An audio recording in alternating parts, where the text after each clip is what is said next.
dan bertanya, "Wahai Bapak, boleh saya tahu Bapak sedang mencari apa?" Lalu Bapak itu pun menjawab, "Oh iya nak, saya sedang mencari dompet saya yang hilang." Bismillahirrahmanirrahim.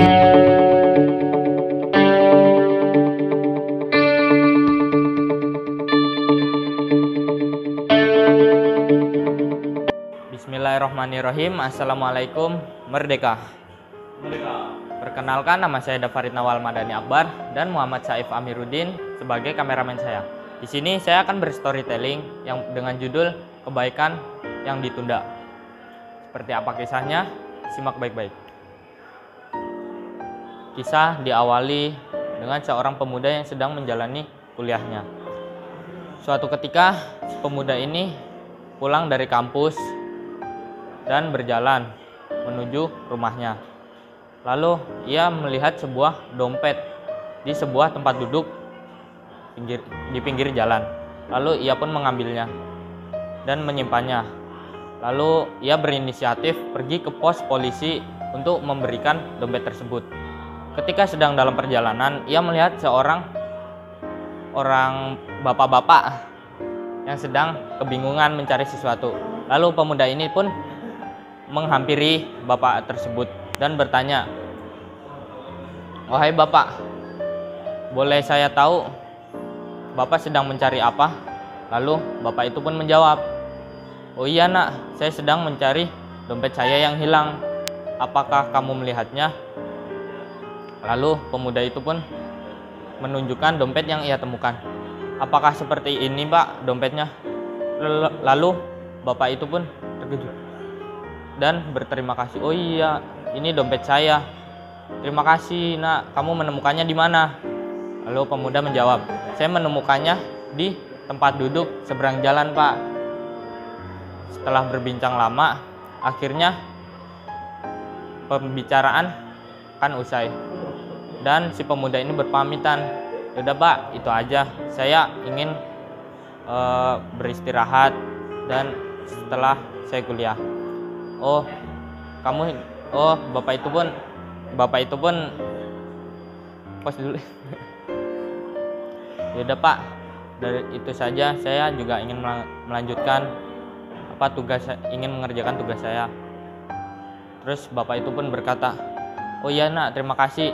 Nih sebagai balasan, Bapak akan memberi kamu hadiah ini." Bapak itu mengeluarkan beberapa lembar uang, tapi pemuda ini menolak dengan sopan. "Maaf Pak, saya menolong Bapak dengan ikhlas. Saya tidak mengharapkan balasan dari Bapak. Tapi kamu sudah menemukan dompet saya dan saya hanya ingin berterima kasih." Terus pemuda itu menjawab kembali, "Dengan terima kasih Bapak saya sudah cukup puas.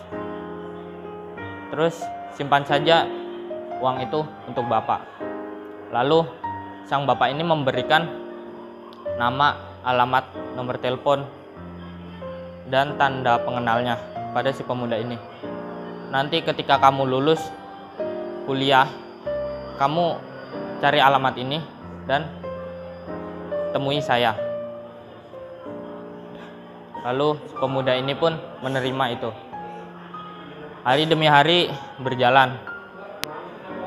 Si pemuda ini akhirnya menamatkan kuliahnya dan dia teringat dia masih menyimpan kartu tanda pengenal oleh bapak ini. Lalu dia menghubunginya dan pergi ke tempat bapak ini berada. Ketika bertemu, bapak ini teringat oleh kebaikan si pemuda ini waktu dulu. Lalu disambutlah pemuda ini dengan baik. Ketika berbincang lama, akhirnya bapak ini menawari kerja di perusahaan dia. Ketika pemuda ini terkejut dan kaget setelah dia bersusah mencari pekerjaannya.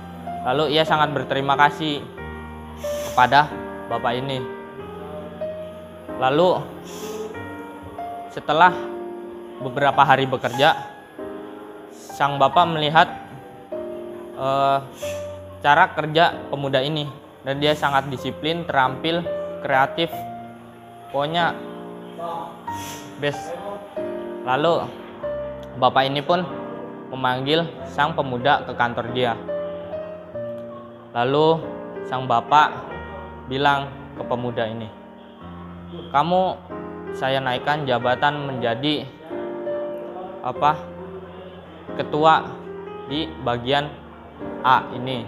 Nah, lalu sang pemuda pun terkejut, kenapa saya dinaikkan menjadi ketua dari bagian A.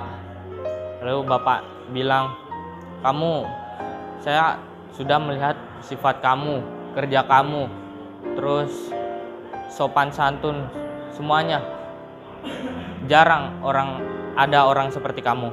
Lalu si bapak bilang akan memperkerjakan si pemuda sebagai pegawai tetap. Lalu sang pemuda pun senang dan bahagia rasanya. Udah seperti itu kisahnya. Dan kesimpulan dari kisah tersebut yaitu kebaikan tidak harus dibalas saat itu juga. Kadang kita juga harus bersikap ikhlas ketika berbuat kebaikan, karena siapa tahu suatu saat nanti ke depannya kita akan mendapat kebaikan 2 kali lipat atau bisa lebih. Dah, sekian dari saya. Hadza wallahu yarana wa yafaduna. Assalamualaikum, merdeka. Terima kasih toleransi perdamaian. Mari kita sebarluaskan toleransi perdamaian ke seluruh dunia. Salam toleransi dan perdamaian. Merdeka. Merdeka.